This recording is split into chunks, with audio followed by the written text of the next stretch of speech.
المشاكل زي السحب في السماء، موجودين وانت بتقدر تشوفهم بس بيتحركوا، مش هيفضلوا مكانهم على طول. فانت لازم تعرف كويس جدا ان اي مشكله مهما كانت كبيره ليها حل، ومهما طولت هتخلص. مفيش حاجه بتفضل مدى الحياه، لا الوحش بيفضل مدى الحياه ولا الحلو بيفضل حتى مدى الحياه. فانت لازم تعرف ان دي سنه الحياه، ولازم تقابل الحياه بهذا المنطق، ان النهارده انا عارف ان انا عندي مشكله، ان مع العسر يسرا.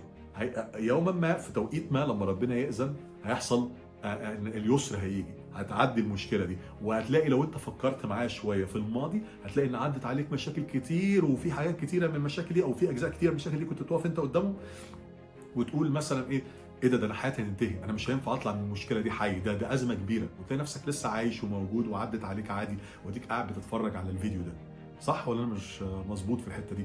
فالنقطه اللي انا عايز اوصلها لك ان المشاكل هتفضل موجوده لغايه لما تموت، بس النقطه كلها ان انت لازم تتعامل معاها بعقليه المشاكل